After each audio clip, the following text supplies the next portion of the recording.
Okay, there's some leftover notes from last time, previous set of notes, the objective of which was to show that if you have a constitutive function that depends on the gradient of plastic deformation, K, the gradient of that, we were talking about scale effects and plasticity. One way to introduce that notion is by having constitutive functions involve the gradient of the plastic factor K in the decomposition of the deformation gradient. And we indicated last time that for a constitutive function to depend on, any constitutive function that depends on K and gradient K must depend on those variables in the combination alpha, which was the dislocation density. Last time we proved the sufficiency of that condition. In other words, if a constitutive function depends on alpha, then it's an admissible constitutive function in the sense that it's invariant not only under superposed rigid motions, but also insensitive to our particular choice of reference configuration. So the part of the conversation we didn't get to last time was to show the necessity of that condition, that any such constitutive function that depends on, say, K and grad K must depend on those variables through the combination alpha.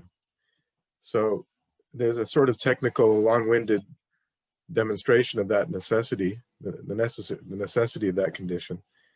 And rather than drag you through that detailed calculation, I'll just refer you to the notes. You can read them in detail on your own. I think it's straightforward enough that you can digest the argument for yourselves. And that calculation is adapted from the paper by Cermelli and Gerten that I posted on B courses recently. So it's an important result if you have a constitutive function that depends on K and gradient K that can only occur in the combination alpha, the dislocation density. Okay, so the idea was then to discuss ideas about strain hardening and so on in crystalline materials.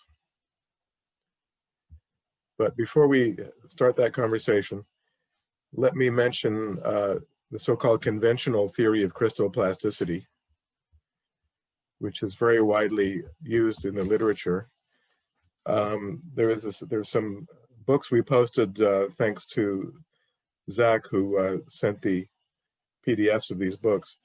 The first one, Theodosiu's book, there was an article in there by Anand in particular that has a good description of crystal plasticity. The book by Havner, which you've seen, and the one by Gerten, Fried, and Anand as well. Those are all up-to-date modern discussions of the conventional model of crystal plasticity. So just for the sake of completeness, we should say a few words about it. You remember in the in the notion of crystal slip that we discussed at the beginning of the semester, we have lattice planes slipping over each other to produce, say, an overall macroscopic shear deformation. So the conventional theory of crystal plasticity is based on this notion of shear on crystallographic planes. And to remind you what a shear looks like, here's a block, say, in the E1, E2 plane, and we shear it over by amount gamma.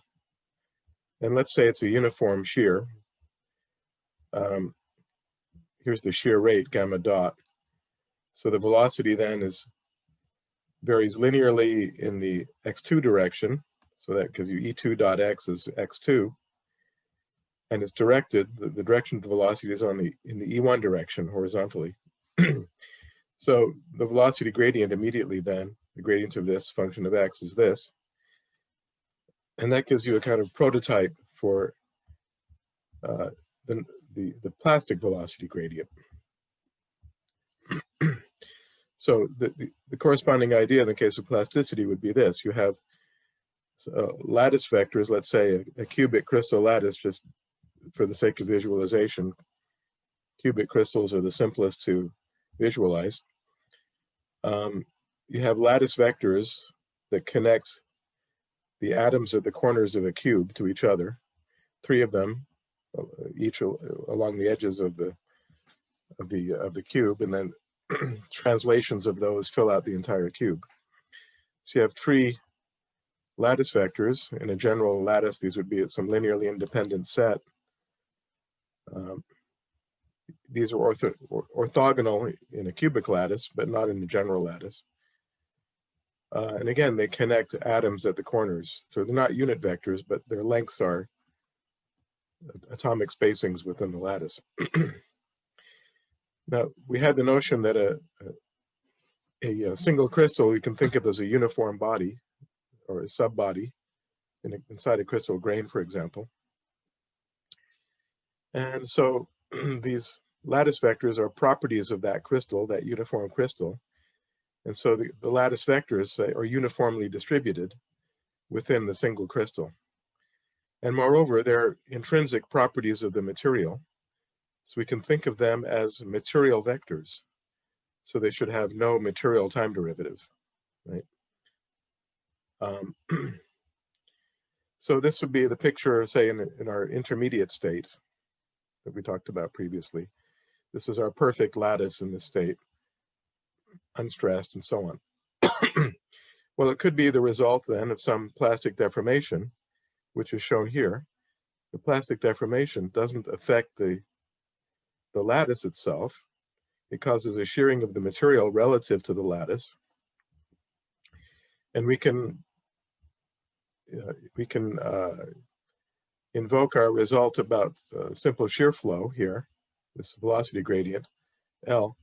We can pattern the formula for the plastic velocity gradient, which would be G dot G inverse, analogous to L, which is F dot F inverse, but now just for the plastic part of the deformation. And that can be some shear rate, we'll call it nu, analogous to gamma dot here, along these axes. S is the direction of slip, and N is the normal to the plane of slip, okay? Just like in this diagram here, the direction is E1 and the normal is E2. So here, S and N are uniform in the crystal, in the single crystal. These are orthonormal vectors, just as E1 and E2 were. And we suppose that they're intrinsic properties of the crystal also, so have no material time derivative. If we map this picture onto the current configuration at time t, the map that takes us from the intermediate to the current is H, the elastic part of the deformation gradient. The lattice vectors then, these are the grid lines, the rectangular grid, these get mapped to their deformed images, and there could be some shearing, for example, of those lattice vectors. The normal gets mapped to another normal by using the Piola-Nansen formula applied to G, right? And S would get mapped to some direction here. Okay. By the way, S and N don't have to be confined to lattice vectors. I'll show you what I mean in a moment. For example, so we would refer to S and N. S is the slip direction, N is the normal to the plane of slip. We would call that combination a slip system. And nu is the corresponding shear rate on that slip system. Here is a slip system in a face-centered cubic crystal, for example, where you have atoms not only at the corners, but also in the centers of the faces of the cube. Here's one slip system, one of several possible slip systems. This sort of diagonal triangle here, inscribed into the cube. This would be a slip plane with the normal N, but associated with this one slip plane, you could have a number of slip directions. Slip normally occurs along the direction of highest packing density in the crystal. So for example, you have here, the line with the highest packing density would be this diagonal line. We have 3 atoms as distinct from only 2 along this edge. And these are more densely packed than the edge atoms would be. So typically in the crystal, the slip directions would be along these lines of highest packing density. So in this case, there are 3 of them. So you'd have 3 slip directions associated with this one slip plane, and they'd be parallel to the edges of this triangle. Okay. So you could say that there are 3 slip directions and 3 slip normals, Ni, N1, N2, N3, all equal to the single N in this case. And that's an example of the notion of a slip system, in this case, 3 slip systems. Here's a diagram taken from this book by Clayton, Nonlinear Mechanics of Crystals, not very old, 9 years old. And here are it's an enumeration of the possible slip systems. So this is supposed to be a shaded basal plane here and various other shaded planes, which give you the slip planes. The shading didn't come out well in the copy. And these are the possible slip systems in a cubic crystal. Here's a hexagonal crystal with various slip systems, base plane slip systems, a back plane here, and this diagonal plane is called a pyramidal slip system. And all the permutations of these that are possible in the crystal. Okay. And so the standard theory of crystal plasticity is based on this notion of slip systems, slip directions with associated normals to the slip planes.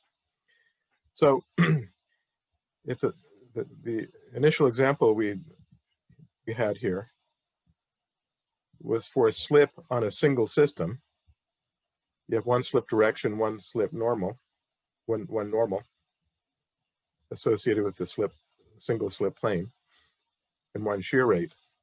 The question arises: what if you have slip occurring on a number of different slip systems simultaneously? Well, the standard theory of crystal plasticity presumes that one can simply superimpose all the shear rates and all the slip systems. In other words, add up the contributions for each. So nu I would be the shear rate on the ith slip system. Si would be the direction of slip. Ni would be the normal to the plane of slip. And the assumption is that these can simply be added together to give the overall plastic velocity gradient G dot G inverse. And that's so the sum here ranges over the slip systems that are currently active at time t. In other words, all the slip systems where there's a non-zero slip rate, nu I. By the way, with this assumption, if you take the skew part of this, you automatically get a formula for the plastic spin. So this whole discussion now pertains to crystals, so they're not isotropic. We get a non-trivial plastic spin, a non-ignorable plastic spin, just by taking the skew part of this combination, which is here. So this formalism gives you the plastic spin automatically. And again here, nu I is the shear rate on the I slip system, direction Si, normal Ni. You typically have several slip directions for on a given surface. So a number of these ends would be the same n in that case, right? Okay. And the assumption is analogous to the conventional idea of yield, is when you have a shear stress, which is computed from our second Piola-Kirchhoff stress based on the intermediate configuration, this would be, operate on the normal would give you a traction, something like a traction on that face, on that slip plane, dotted with the slip direction unit vector would give you the shear stress on that slip system. When that exceeds a critical value, this is called the critical resolved shear stress, then you can have a non-zero shear rate. Okay? So that's like a kind of yielding. The standard rate independent theory has this being the new I being non-zero when the magnitude of the so-called resolved shear stress is equal to this critical resolved shear stress. This inequality gets us outside this kind of yield surface for the I-slip system in accordance with our previous notions of viscoplasticity, where we have a stress state outside the yield value or the yield locus, the yield function. So the issue then is how to get these shear rates to evolve like a flow rule, right? So here's a flow rule that's widely used, described in Anand's article, for example, in which it's presumed or postulated that the shear rate in the I-slip system is some number which has the dimensions of shear rate, now there's 1 over time, times absolute resolved shear stress divided by the critical value raised to some power times the sign of the resolved shear stress. In other words, if tau I is positive, then nu I is positive. So you have shearing in the direction of SI, right? If tau I is negative, then you have a reversal in the direction of shearing. And that's just an assumption which seems to be in reasonable accord with experiments. And there's no sum here. This is just pertaining to the ith slip system. And M is a parameter in the model. Nu is another parameter. These are chosen to provide best fit to experimental data. Now, if this inequality here is violated, so if you have absolute tau I less than the critical resolved shear stress, this would be like a yield stress, right? Then we assume there's no shearing taking place on that particular slip system. There's also, one could specify these numbers SI to be constants, right? Or you can allow them to evolve. So you can have these yield stresses on the ith slip systems evolving. And typically these evolution equations are taken to involve the shear rates or the slip rates on all the active slip systems. And you can find a discussion of that in Anand's book. And these are, somewhat ad hoc, right? But they're widely used. And most of the literature then is certainly based on this assumption, this decomposition.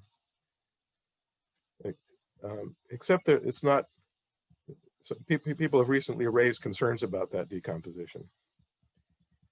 I sent out a paper on B courses by Raja Gopal, 2001 paper.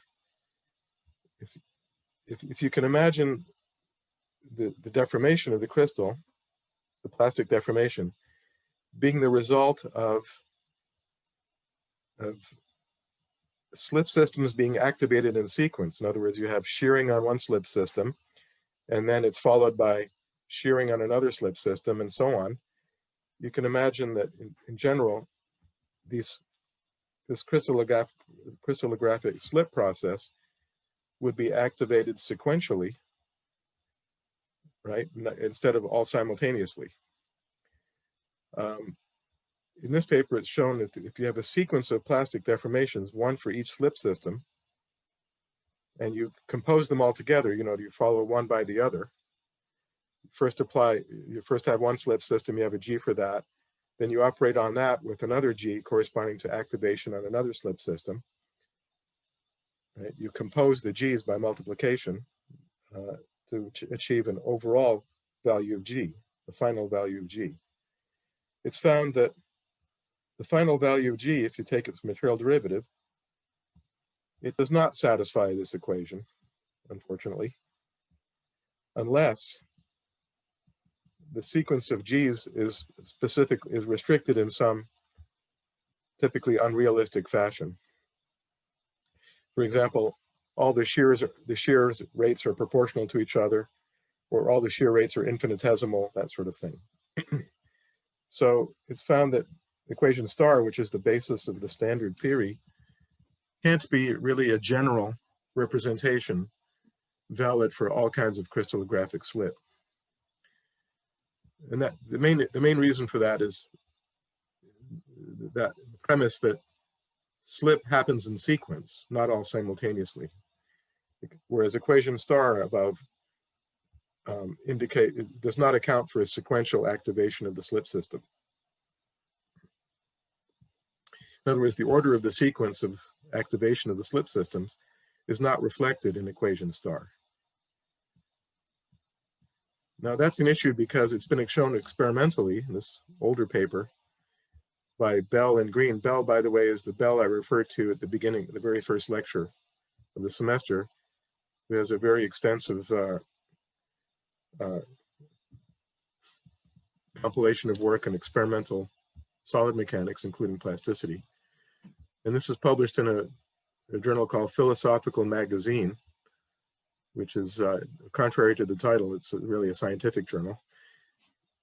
I guess natural philosophy, you might say, in which it's shown that experiments typically exhibit sequential slip rather than the simultaneous slip occurring on multiple slip systems. So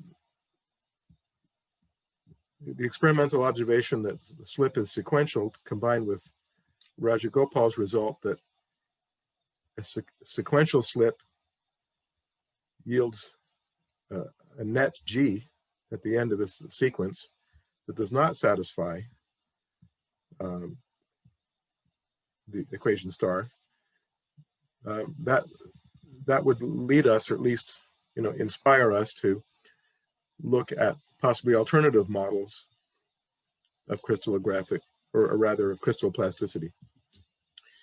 So equation star, by the way, this summation I mentioned, goes back many years to the work of G.I. Taylor, who had a hand in proposing that formula.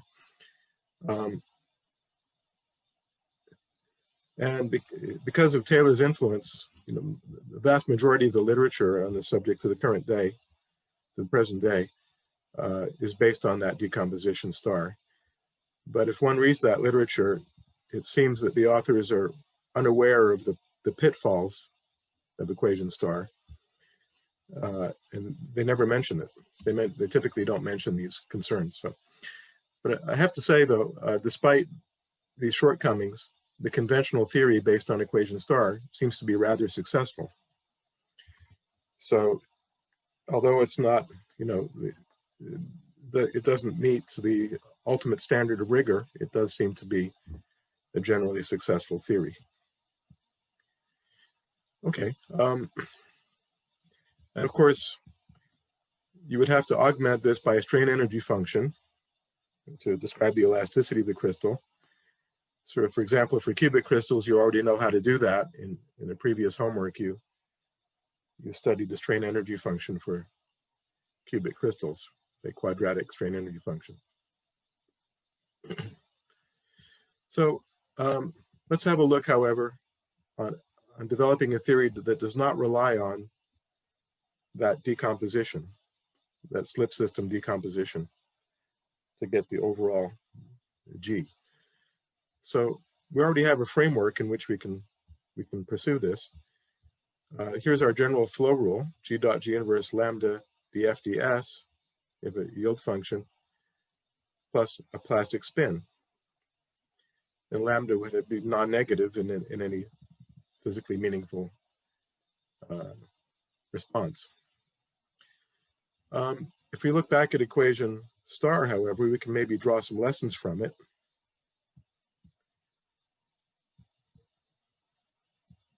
Right, so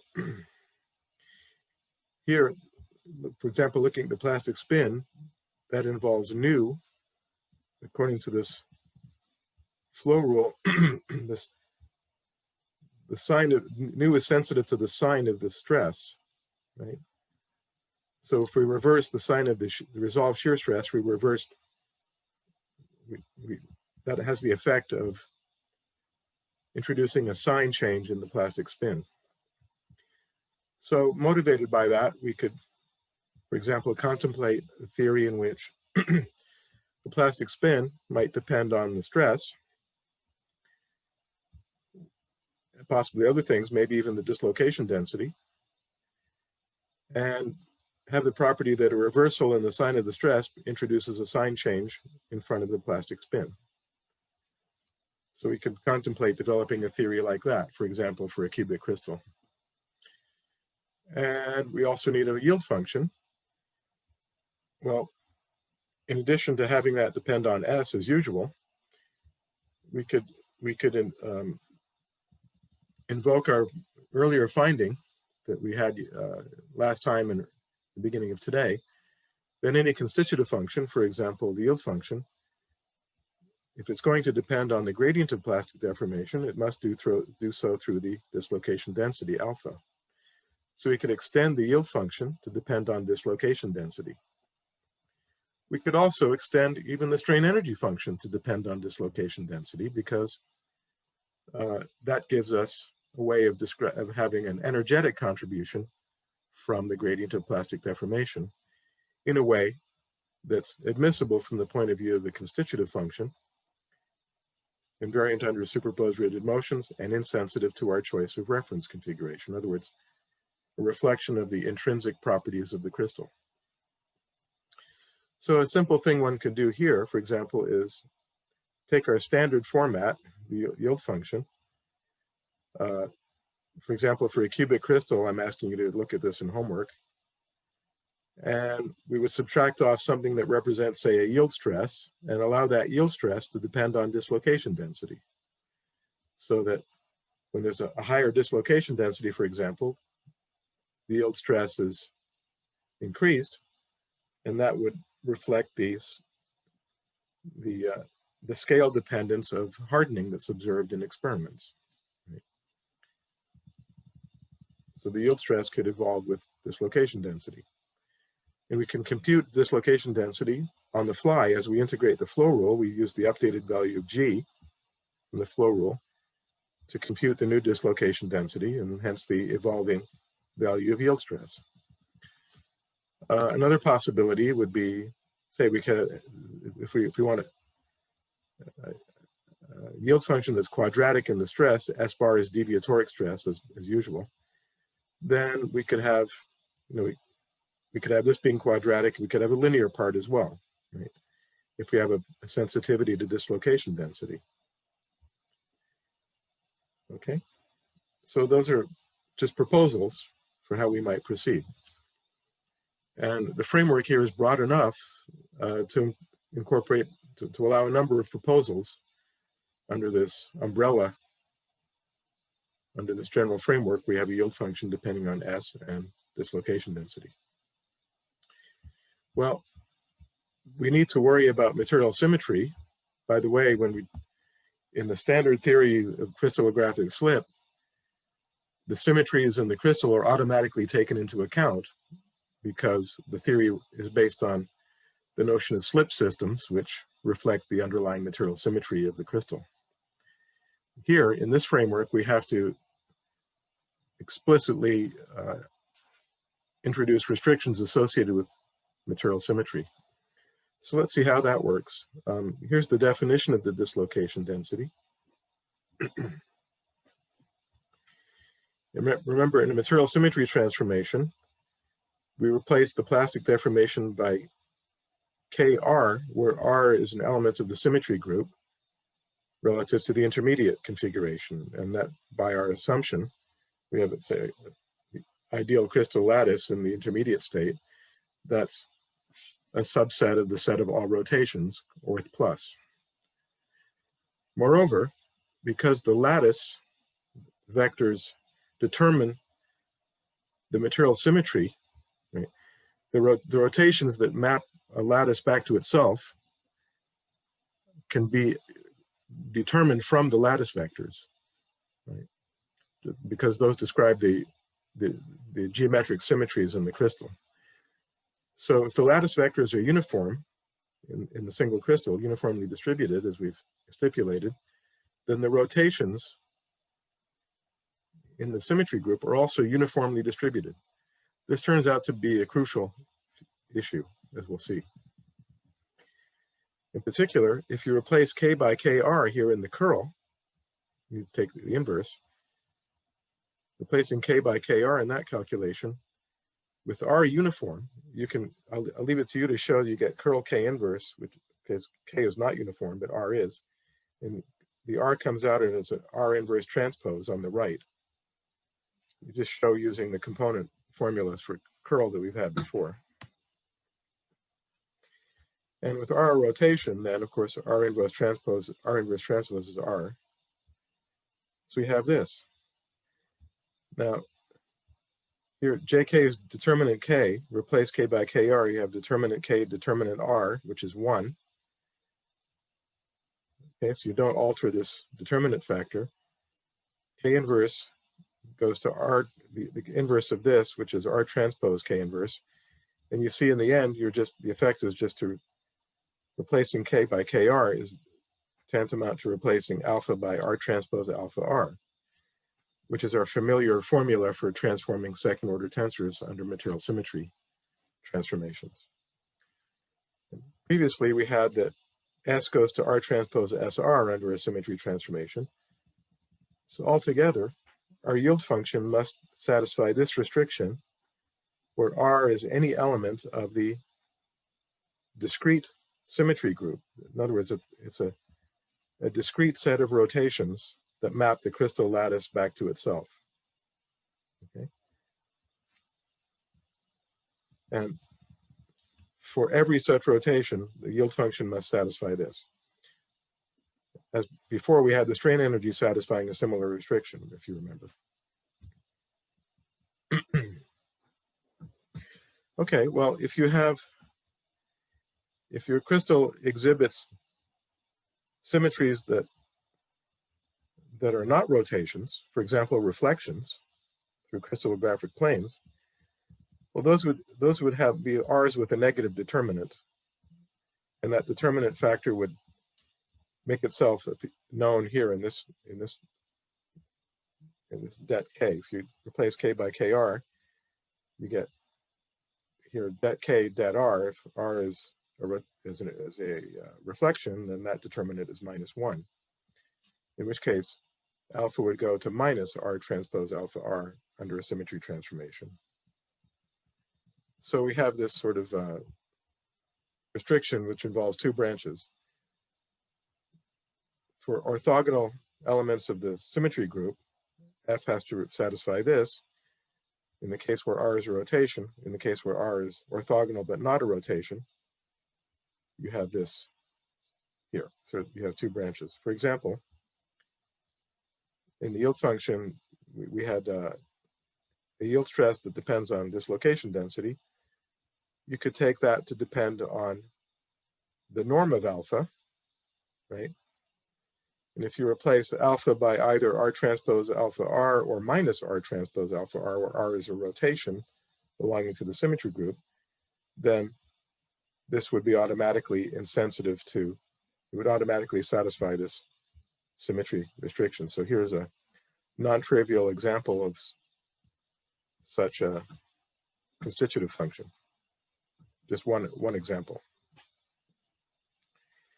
And which this is also makes sense for us physically because we have the idea that the yield stress should get larger, the more intense, the higher the norm of alpha, that's going to be larger when the gradient of k is larger. And that gives us then a model of the hardening effect associated with the scale dependence. Okay, in this model, so this model, we still have the lambda. We didn't have a lambda in the conventional theory of crystal slip, but in this model we do. In the flow rule, we have a lambda to determine. To get that, we can follow the program that we had before when we were talking about hardening. Here we have a scale-dependent hardening because of alpha. We invoke this consistency condition that we had before, in which case, here we have during continued plastic flow, we have the yield function identically 0. So we take the derivative of that, we get 0. Use the chain rule, we get this. Alpha dot then is some complication. We take the definition of alpha and take a material time derivative of that. And after a bit of algebra, you can reduce that down to this expression. Okay, so this is somewhat complicated because here, if we insert our flow rule into wherever we see a G dot, we solve here for G dot, insert it in here, insert this here, and so on. The curl will bring in a gradient of lambda in addition to lambda itself. So if you substitute back into the consistency condition, you won't find an algebraic equation for lambda as we did in the case of isotropic hardening previously. Instead, you'll find a differential equation for lambda, a spatial derivative here, gradient lambda. So you'll find an equation that involves lambda and its gradient. So the drawback of this approach is you'd have to solve a partial differential equation for lambda in space, right? And that's a significant complication. Okay, to get around this complication, we could instead replace this model by a viscoplastic model of the kind we discussed previously. So if you remember, we had a model like this. We indicated we could use viscoplasticity. This first branch is operative, gives you a non-zero evolution of plastic deformation when F is greater than or equal to 0. In other words, your stress is outside the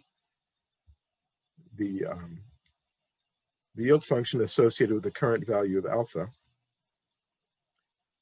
And otherwise, you have no plastic evolution. So in this case, there's no consistency condition to worry about. And so you can avoid this complication associated with finding lambda in the rate-independent theory. And a student of mine about 8 years ago, or 8 or 9 years ago, implemented that idea in his thesis, and I posted a paper on B courses that outlines that work. So that's an implementation of this alternative framework for crystal, in fact, that work was for cubic crystals, an alternative framework for crystal plasticity that does not rely on this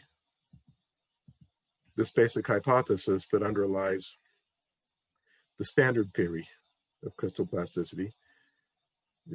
Although it seems to work well, it's not, universally valid. So rather than let the subject stagnate at that point, we decided to have a look at this alternative. And it's in line with everything we've done before concerning plasticity, right? The basic structure we had before, where instead of invoking ideas about how crystals slip and so on, we simply invoke notions of material symmetry appropriate to the crystal symmetry that we have to contend with. Okay, so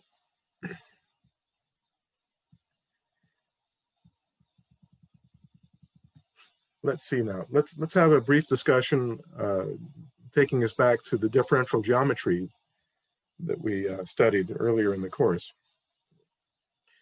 in terms of connection and torsion and so on. If you go back in your notes, you'll see this representation for the dislocation density. And this is the basis, small m basis associated with the intermediate state that we introduced before. Small m was the map of, in a convected coordinate system, it was the map of the capital G sub i's by the plastic deformation G. The capital G sub i's were the natural basis induced by a curvilinear coordinate system in the reference configuration. And we use those to construct this representation of the dislocation density. These are the covariant, the contravariant components. And if you remember, they were defined this way, where mu is the permutation tensor referred to the intermediate state that involved the permutation symbols 1, 0, -1 divided by square root m, which is the determinant of the metric induced by these vectors mi and mj. And here was the torsion. tensor, which remember was the connection skew symmetrized in the lower subscripts. The square bracket is the skew symmetry operation. So it's been a while since we looked at that framework, but let's have another brief look at it. And capital G had this representation. Remember, F had this representation in convective coordinates. G had this representation, H this representation, such that F is HG. If you work out these products and change the names of the summation indices, you'll get F equals HG as required. Okay, so let's see what a symmetry transformation does to these representations. In symmetry transformation, we're replacing K by KR. R is a rotation in the symmetry group. That's equivalent to replacing G by R transpose G, right, which is the inverse of K. R transpose G is R transpose MI, tensor product capital G super I. So this replacement, K by KR, is equivalent to the replacement of the M's with R transpose MI, okay?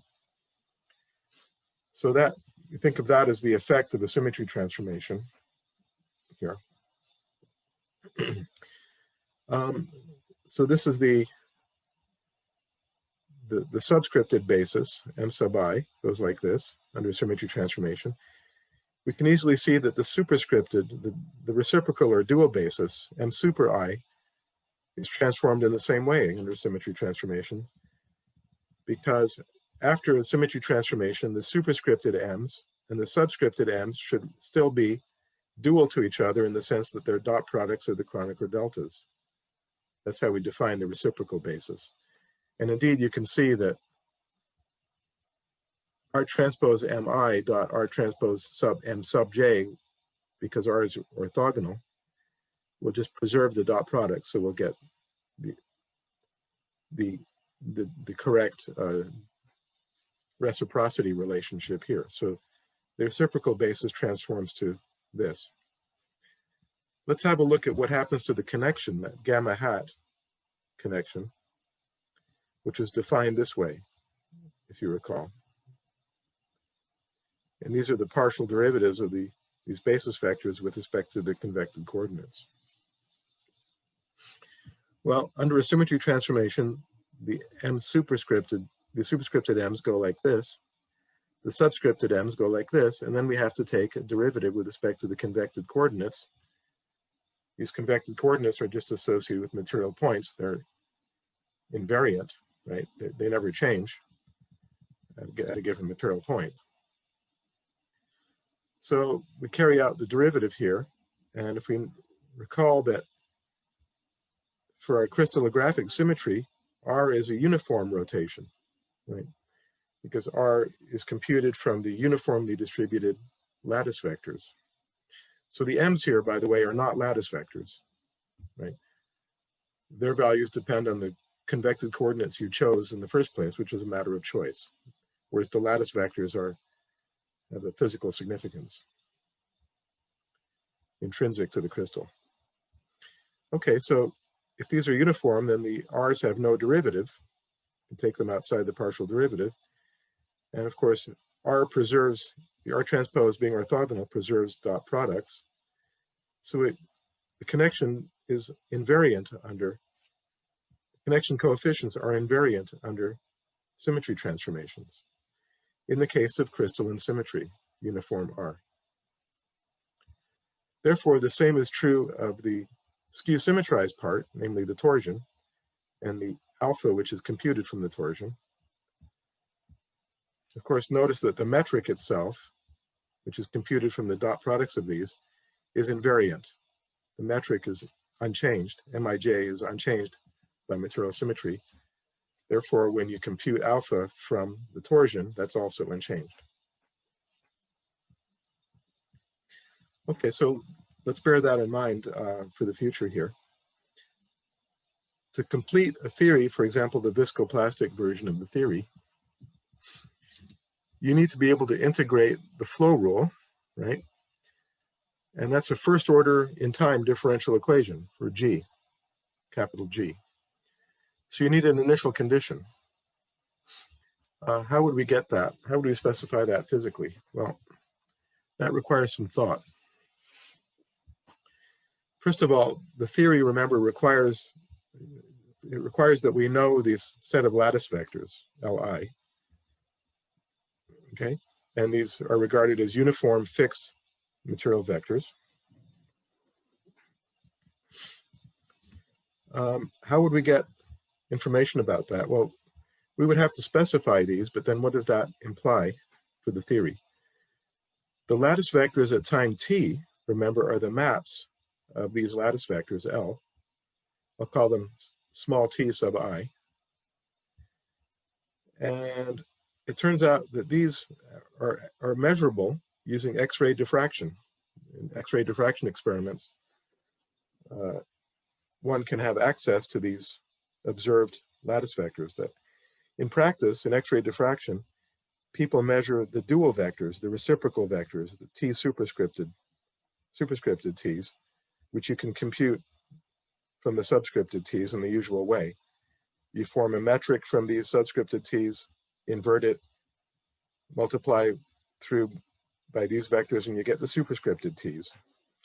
And those are directly measured in X-ray diffraction experiments. Having those, you can then construct these subscripted t's.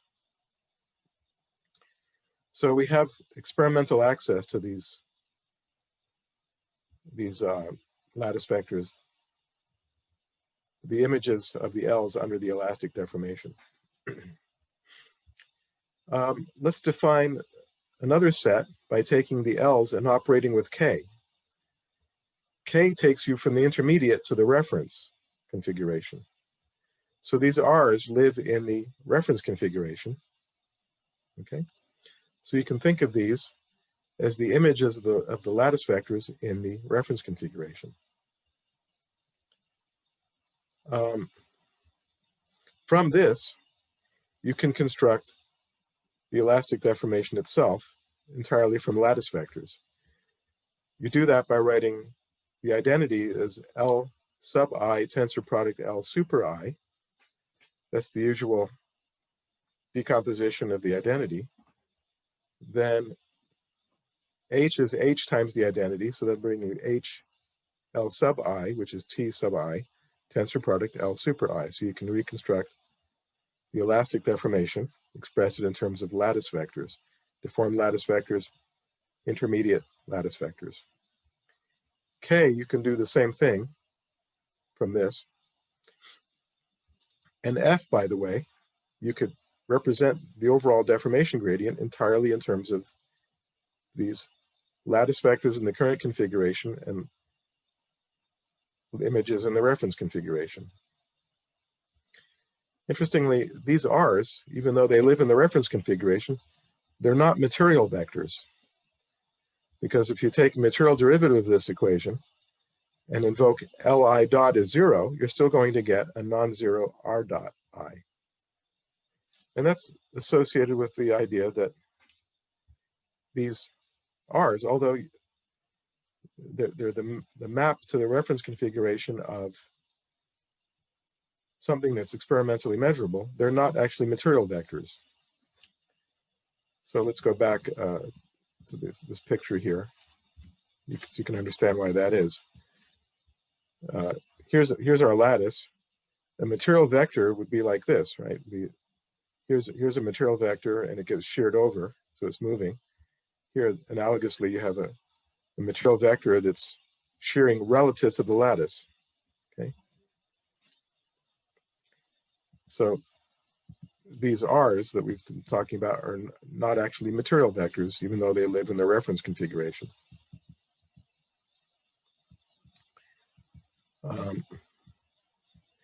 By the way, that shouldn't be too much of a surprise. For example, the principal vectors of strain in conventional continuum mechanics, those also live in the reference configuration, but they're definitely not material vectors because they evolve as the state of strain evolves. Okay. So let's get back to the specification of an initial value of the plastic deformation. Without that, we have no way of forward integrating the flow rule, right? Quite typically, people will just take this initial value to be the identity, but there's no hard and fast reason why that should be so. Let's have a look at those referential lattice vectors at time t0, let's say. Those are the map back of the current lattice vectors at time t0, the map back to the reference configuration by F inverse. If you look at this equation here, if you invert this F, you can do that easily, you'll find that Ri is F inverse Ti. Evaluate that at time 0. This now is measurable in principle. And if you've chosen a reference configuration and you know your actual configuration at time t0, then you know this deformation gradient, you can invert it. And then you have access to these vectors at time t0. If those are known, then you simply reconstruct the plastic deformation using these lattice vectors. So G would be the inverse of this, which would be L sub I tensor product R super I. Put in the known values at time t0, and you then have an initial value of plastic deformation that can be used to integrate the flow rule. So you might be asking, well, what if I change the orientation of these lattice vectors? After all, it's just a kind of a hypothetical concept. I should respect, the geometry of the lattice, but I can orient it arbitrarily in space, and that's true, right? Well, if you do that, the only effect would be to change the initial value of plastic deformation. That's the only effect, and that you're not going to change any physical content in the theory when you do that. Okay. So that's a framework for handling crystal plasticity. I would encourage you to read those works on the conventional theory because there's a lot of literature about that and it's quite interesting. But in the spirit of trying to do something original, I wanted to introduce you to this alternative framework, which is also more in keeping with the rest of the course where we have a yield function, this plastic multiplier lambda, and so on. Okay, what about isotropy? Well, we have a framework here. We've discussed a framework for introducing scale-dependent hardening in terms of a yield function that depends on dislocation density, for example.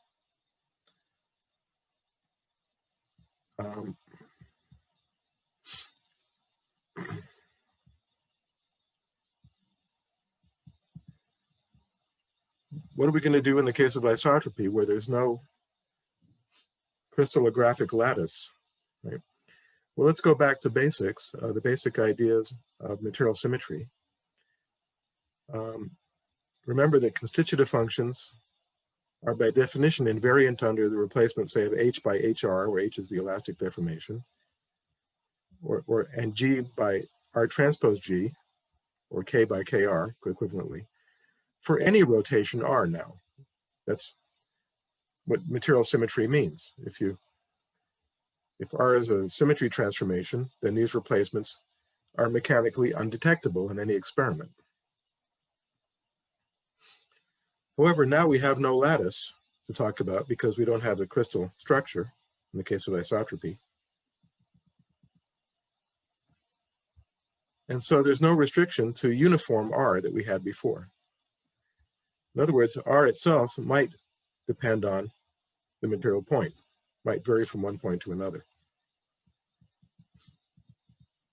So to convince you of that, well, for example, if we talk about pure elasticity, remember, a frame invariant energy density function depends on H through C, the elastic Cauchy-Green deformation, and then that function has to satisfy this material symmetry restriction. Here, in the case of isotropy, R is any rotation. And some time ago, I posted a handout on what such functions look like. they're necessarily functions of the three invariants of C, principal invariants, I1, I2, I3. In the course here, we've only concentrated on energies that are quadratic in strain, but in the general case, without that restriction, this would be the general representation. Some empirically determined function of these three scalars, trace of the cofactor, which is this, and the determinant. And notice that these scalars satisfy this restriction for any rotation R. Whether R is uniform or not had nothing to do with this restriction. So these satisfy these restrictions and therefore satisfy the material symmetry restriction, whether R is uniform or not.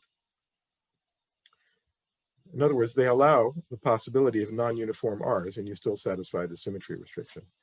So in the case of isotropy, really you cannot limit attention to uniform R's. That wouldn't make sense. You have to allow the possibility that R can be non-uniform. Okay. Let's now look at the effect of a symmetry transformation. Replace K by KR, where R now is an arbitrary rotation, not necessarily uniform. Let's see what it does to the connection coefficients. Here's the formula we had before. The connection coefficients gets transformed to these, but now we have to differentiate R because it could be non-uniform. So we have this extra term here where the comma K is a derivative with respect to the kth convected coordinate. This first term is what we had before, and the R doesn't affect the dot product, so we just get the connection that we had before, but now we have this. Right? Can put the R over here, and we have this. So RR transpose, take a derivative with respect to any coordinate, and this would actually be a skew tensor, and there are three of them, because K can be 1, 2, or 3. And those can be quite arbitrary because R can be some arbitrary function of X here in this discussion. So the connection coefficients, the gamma hats, can be given arbitrary values by virtue of the fact that R is an arbitrarily spatially non-uniform rotation in the case of isotropy. Well, that means the torsion can also be given arbitrary values. The torsion would transform, just take the skew part in the subscripts, the torsion would go to what we had before plus this change, but this change could be entirely arbitrary. That means the dislocation density will go to what it was before. By the way, the metric again is not being affected. The M sub ij would be mi dot mj.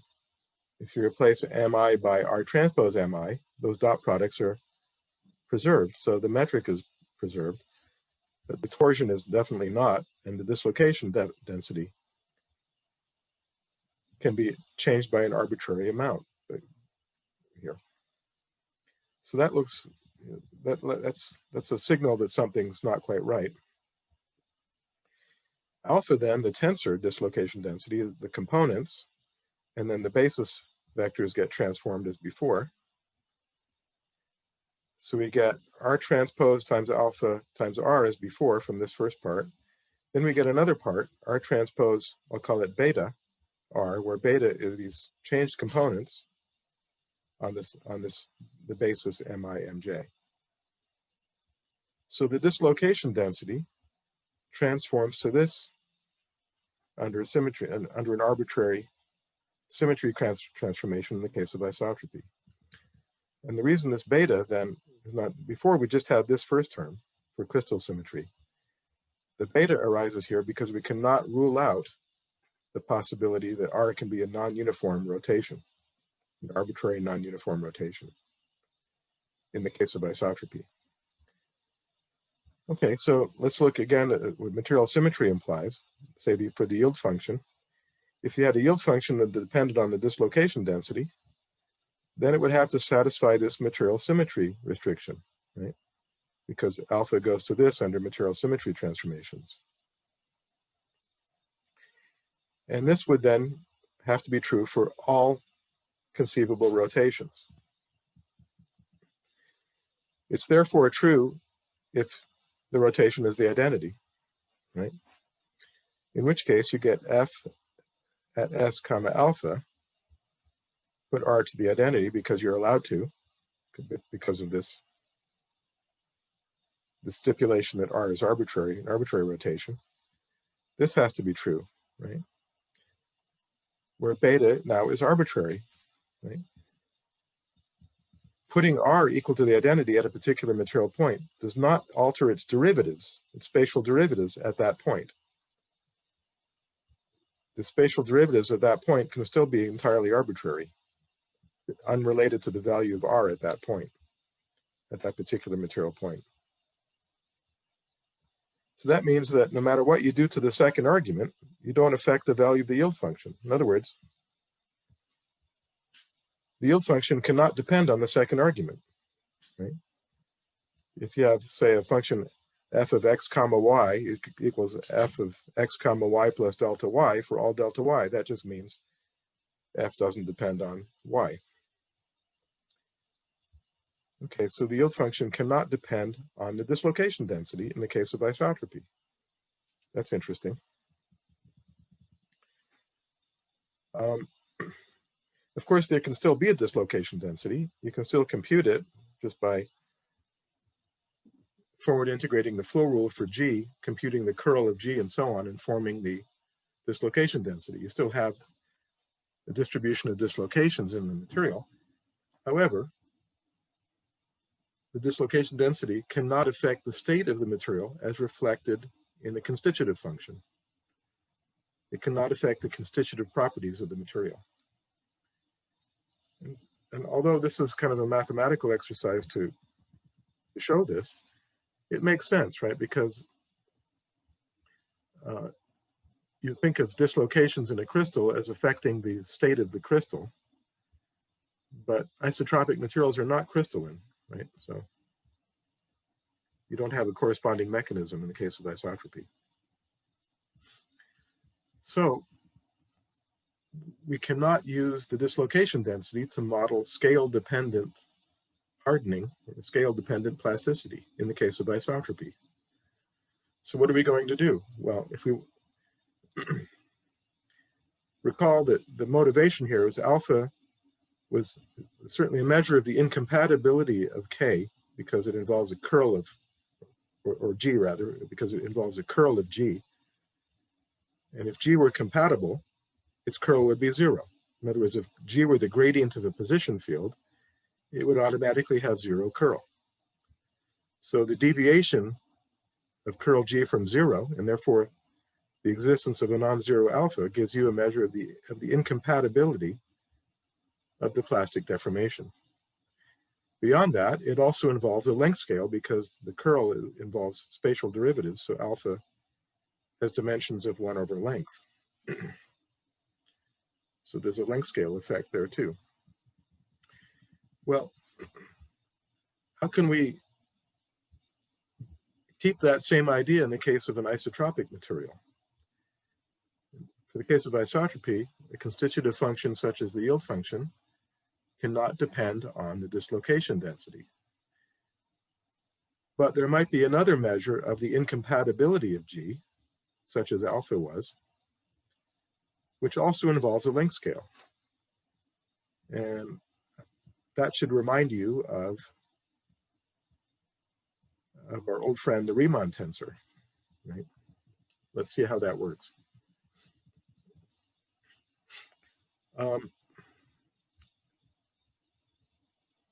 Let's see. In the case of isotropy, we know that no experiment can distinguish between G and R transpose G for any rotation R of X. Okay. So G and R transpose G are equivalent as far as the state of the material is concerned. Well, let's polar decompose G into a rotation factor and a right stretch factor. I'll put the subscript G here to remind you they're associated with the plastic deformation G. Then R transpose G, that comes from the symmetry transformation, is then just this.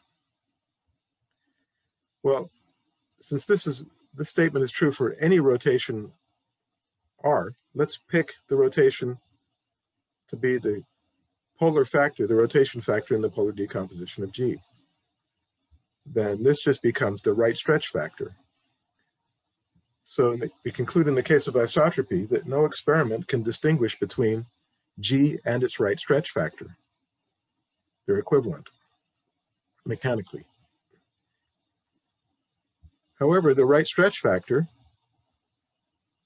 is in one-to-one correspondence with the right Cauchy-Green deformation tensor based on G, right? The usual way. The stretch tensor is determined by Cauchy-Green tensor and vice versa, uniquely, one-to-one correspondence. And G transpose G, that would just be our metric representation this way.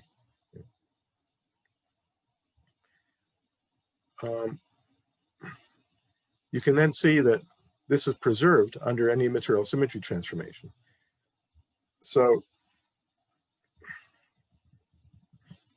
actually, we've seen this already, that for any kind of symmetry, this is true.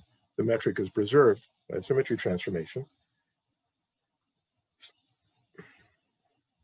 But the point is that any constitutive function that involves G is determined by G transpose G as well, or the metric, Mij.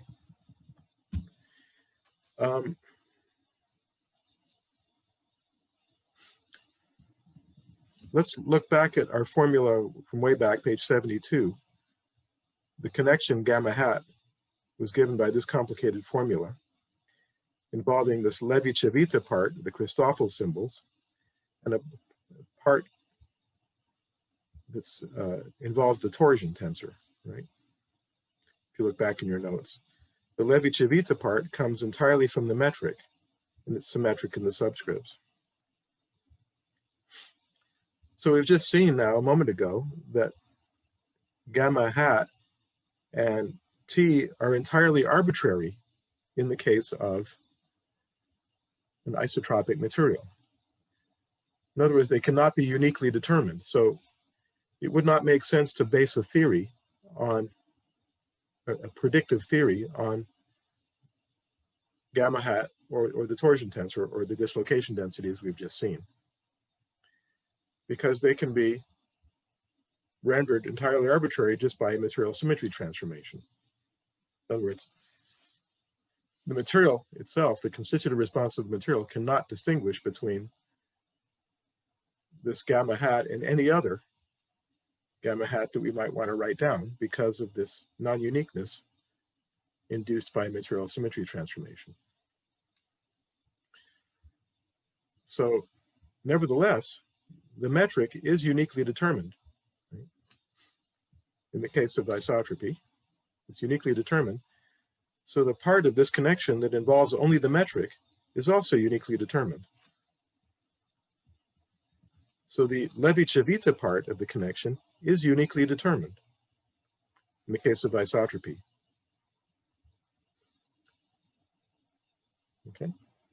It's not altered by a material symmetry transformation, whereas these, the gamma hat and the torsion, can be completely destroyed or rendered meaningless by a material symmetry transformation. You can give them arbitrary values.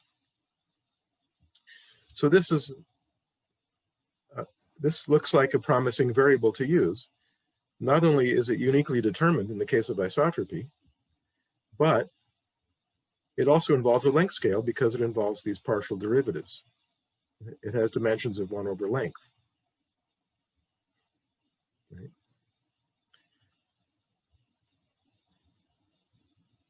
However, there's a major problem with the use of this as a variable in a constitutive function, and that is, it's not tensorial. If you remember some early homework, you showed that connection coefficients do not obey the transformation formula for tensors, right? And this is no exception. The Levi-Civita connection is like any other connection, is not tensorial, does not obey the tensor transformation formula. What that means is, if you used it, nevertheless, use this as a variable in a constitutive function, then you could alter the state of the material simply by changing coordinates. And that would be totally unphysical, right? Because the coordinate system is a matter of choice, whereas the state of the material should be insensitive to that choice. So although we're on the right track here, we have a uniquely defined scale-dependent variable that we might use in a constitutive function. We're forbidden from doing so by virtue of the fact that this measure is not tensorial. You cannot construct a tensor from that, analogous to, say, the dislocation density, for example. But we can use it to construct a variable that is tensorial, and that's the Riemann tensor. So here's the formula we had some time ago for the Riemann tensor, where the connection is replaced now by the Levi-Civita part only. So I'll call that Riemann tensor R star to distinguish it from the R that we had before. The gamma hat, remember, gives you a Riemann tensor of 0, right? But R star, the Levi-Civita part by itself can have a non-zero Riemann tensor by itself. This has a 0 Riemann tensor, the whole thing, but this part by itself, in general, has a non-zero, produces a non-zero Riemann tensor, and the reason is clear because it's based entirely on the metric and its derivatives, but the metric is not compatible, right? That is to say, there's no vector field whose partial derivatives are give the vectors mi, which can then be used to form the metric. So if the metric were compatible, then this would be true, but this in general is not true. So this is not compatible, so it delivers a non-zero Riemann tensor. So this gives you, this is certainly scale dependent. The connection coefficients themselves have a length scale built into them, but then we have a further derivative. So we have a length scale effect. And this variable is tensorial. It obeys the tensor transformation formula. And as we saw on these pages a long time ago, the Riemann tensor is equivalent to what we call the symmetric pi tensor, second order tensor, which is much easier to use because it's only second order instead of fourth order.